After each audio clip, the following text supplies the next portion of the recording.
आइए जानते हैं आज की कुछ अंतर्राष्ट्रीय खबरों को। पहले एक नजर आज की हेडलाइंस पर। जम्मू कश्मीर में आतंकी हमला, कई पर्यटक घायल। सऊदी अरब ने हवा में पीएम मोदी का किया स्पेशल वेलकम, सामने आया वीडियो। सुप्रीम कोर्ट पर फिर भड़के धनखड़, बोले कभी प्रस्तावना को संविधान का हिस्सा बताता है तो कभी नहीं। अमेरिका से आया ऐसा दोस्त, सीएम योगी करेंगे स्वागत, 3 घंटे घूमेंगे ताजमहल। युद्ध की थकान, घरेलू असंतोष और ट्रंप का प्रेशर, अब जंग से पीछे हटना चाहते हैं पुतिन। जेल में खुली अनोखी दुकान, जहां नकली पैसों से सामान खरीदते हैं कैदी। शादी का प्रोग्राम कैंसिल करो, 10 ग्राम सोने का रेट हुआ 1 लाख के पार तो मिडिल क्लास पर बनने लगी मीम्स। मैं मर्यादा भूल गया, अनुराग कश्यप ने मांगी माफी। और जसप्रीत बुमराह और स्मृति मंधाना को विजडन ने चुना सर्वश्रेष्ठ क्रिकेटर। जम्मू कश्मीर के पहलगाम के बसरन में आतंकी हमला हुआ है। आतंकियों ने घुड़सवारी कर रहे पर्यटकों के ग्रुप को निशाना बनाया, जिसमें 12 लोग घायल हो गए। घायलों में 4 की हालत क्रिटिकल है। एक पर्यटक की मौत हो गई है। इस हमले में न केवल इंसान बल्कि कुछ घोड़े भी घायल हुए हैं, जिनको गोलियां लगी है। आतंकियों को पकड़ने के लिए सुरक्षा बलों ने सर्च ऑपरेशन शुरू कर दिया है। सीआरपीएफ की अतिरिक्त क्विक रिएक्शन टीम घटनास्थल के लिए भेजी गई है। दरअसल कश्मीर में कुछ ऐसे इलाके हैं जहाँ पर आतंकवाद नजर नहीं आता। पहलगाम उनमें से एक ऐसा ही हिस्सा है। यहाँ पर पर्यटक बड़ी संख्या में पहुँचते हैं। मार्च में हुई बर्फबारी के बाद सैकड़ों की तादाद में पर्यटक यहाँ लगातार पहुँच रहे हैं। पहलगाम के एक पहाड़ के टॉप पर ट्रैकिंग के लिए पर्यटक जाते हैं। वहाँ पर ये आतंकी हमला हुआ है। पर्यटकों पर वहाँ छुपे आतंकियों ने गोलीबारी की है।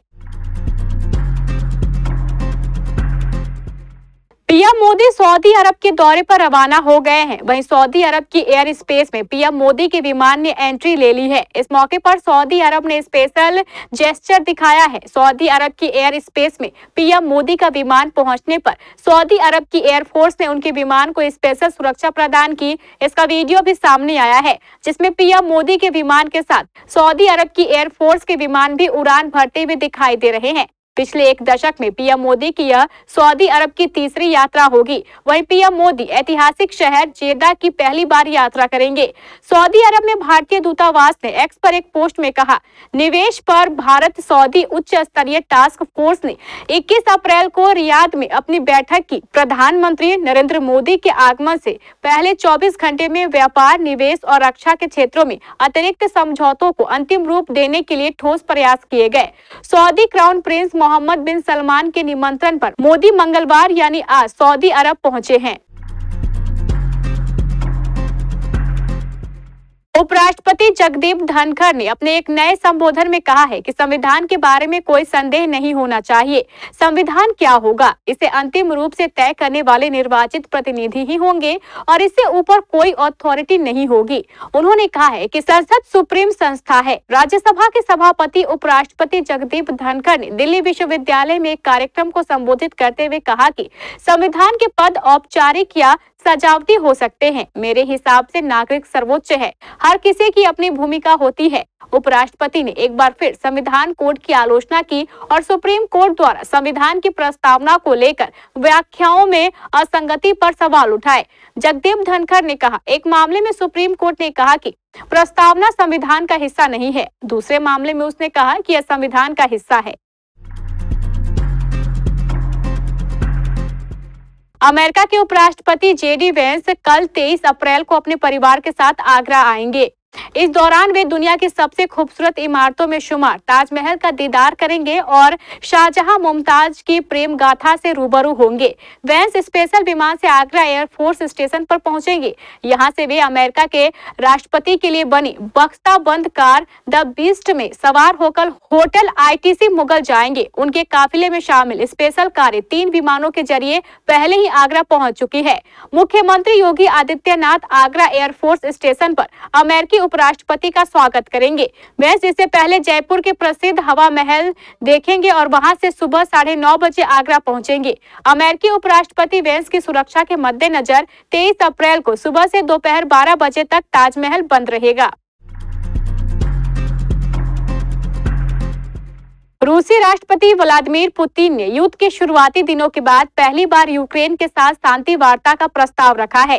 इससे पहले पुतिन ने ईस्टर के मौके पर एक दिन के एक तरफा युद्ध विराम की घोषणा की थी। अब उन्होंने दूसरी बार युद्ध रोकने का ऑफर दिया है। यूक्रेन के राष्ट्रपति जेलेंस्की ने इस ऑफर पर पॉजिटिव जवाब दिया। जेलेंस्की ने अपने रात को रिकॉर्ड किए गए वीडियो संदेश में इस बात पर जोर दिया कि यूक्रेन युद्ध विराम में किसी भी बातचीत के लिए तैयार है जो नागरिकों पर हमले को रोकने की दिशा में सकारात्मक पहल हो।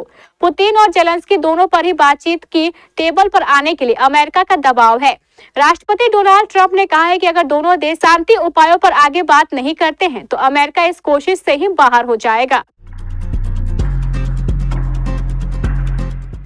क्या जेल में रहते हुए भी कोई सामान्य जिंदगी की राह पकड़ सकता है? ऐसा सोच पाना भी मुश्किल है, लेकिन दुनिया भर के अलग अलग देशों में रिहाई के बाद जेल से बाहर आए कैदियों की बेहतरी के लिए सरकारें कदम उठा रही है। हाल ही में इसी तरह की एक अनोखी पहल इंग्लैंड की सबसे बड़ी जेल HMP ओकवुड में भी की गई, जिसमें कैदियों को नई उम्मीद दी गई। इस बारे में जानकर आप हैरान हो जाएंगे। दरअसल इस जेल में ब्रिटेन का पहला इन प्रिजन सुपरमार्केट खुला है जो कैदियों को रिहाई के बाद बाहरी दुनिया के लिए तैयार करता है। जेल में मौजूद एक ऐसी अनोखी दुकान है जहां कैदी खरीदारी करते हैं, काम सीखते हैं और रिहाई के बाद नई शुरुआत करते हैं। इस स्टोर का नाम आइसलैंड है, जिसने पिछले महीने स्टोफोर्डशायर के फेदरस्टोन में HMP ओवरवुड जेल में अपनी शाखा खोली है। यह इंग्लैंड की सबसे बड़ी जेल है जहां कैदी अब जेल में कमाए नकली पैसों से किराना का सामान खरीद सकते हैं। रिपोर्ट के अनुसार यहां चिकागो टाउन पिज्जा और वेन एंड जेरी आइसक्रीम जैसे ब्रांडेड उत्पाद मिलते हैं जो जेल के विंग्स में उपलब्ध नहीं है। जब 10 ग्राम सोना 1 लाख रुपए से ऊपर गया तो सोशल मीडिया पर जश्न नहीं बल्कि मीम्स का बवाल मच गया। किसी ने शक्ति कपूर को भविष्यवक्ता बताया तो किसी ने शादी रुकवाने की सलाह दी। इस ऐतिहासिक बढ़त के बाद ट्विटर, इंस्टाग्राम और व्हाट्सएप पर ऐसे मीम्स वायरल हुए कि हंसी रोकना मुश्किल हो गया। एक मीम्स में तो शक्ति कपूर बोलते हुए दिखाई दे रहे हैं कि सोना 5,000, 10,000 और 1 लाख रुपए तोला हो जाएगा। बस उनके इस डायलॉग को सुनकर यूजर बोल रहे हैं, शक्ति दादा ने फ्यूचर देख लिया था। इस मीम में आप साफ देख सकते हैं कि मिडिल क्लास परिवार की महिलाओं ने जो थोड़ा सोना जोड़कर बचत की है उससे वह किस कदर खुश हैं। बॉलीवुड डायरेक्टर अनुराग कश्यप इन दिनों अपनी अभद्र जातिगत टिप्पणी के चलते सुर्खियों में बने हुए हैं। फिल्म फूले की रिलीज टलने और सेंसर बोर्ड की तरफ से उसमें बदलाव करने को लेकर अनुराग ने अपने विचार रखने शुरू कर दिए थे। सेंसर बोर्ड की आलोचना के बीच अनुराग ने कुछ मैसेज और कमेंट के जवाब में ब्राह्मण समाज को लेकर आपत्तिजनक बातें बोल दी थी, जिस पर विवाद शुरू हुआ। अनुराग कश्यप की अभद्र टिप्पणी को लेकर जगह जगह विरोध हो रहा है, साथ ही उनके नाम FIR भी दर्ज की जा रही है। अब अनुराग ने सोशल मीडिया पर पोस्ट शेयर करते हुए पूरे ब्राह्मण समाज से माफी मांगी और कहा कि आगे से ऐसा नहीं होगा। अनुराग कश्यप ने अपनी पोस्ट में लिखा, मैं गुस्से में किसी को एक जवाब देने में अपनी मर्यादा भूल गया और पूरे ब्राह्मण समाज को बुरा बोल डाला। वो समाज जिसके तमाम लोग मेरी जिंदगी में रहते हैं, आज भी हैं और बहुत योगदान करते हैं। आज वो सब मुझसे आहत है, मेरा परिवार मुझसे आहत है। बहुत सारे बुद्धिजीवी जिनकी मैं इज्जत करता हूँ मेरे उस गुस्से में मेरे बोलने के तरीके से आहत है। मैंने खुद ही ऐसी बात करके अपनी ही बात को मुद्दे से भटका दिया। इसके लिए मैं माफी मांगना चाहता हूँ। विजडन ने दुनिया के सर्वश्रेष्ठ क्रिकेटर के नाम की घोषणा कर दी है। साल 2024 के लिए भारतीय क्रिकेटर स्मृति मंधाना और जसप्रीत बुमराह को यह सम्मान दिया गया है। वहीं T20 में यह सम्मान वेस्टइंडीज के विकेटकीपर निकोलस पूरन को दिया गया है।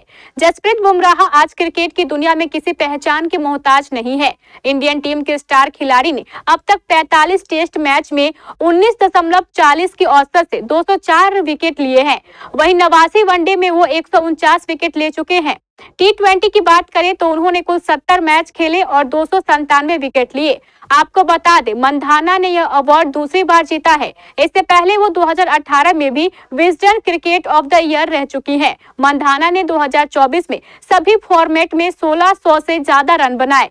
स्मृति मंधाना को विजडन ने दुनिया की बेस्ट महिला खिलाड़ी माना है।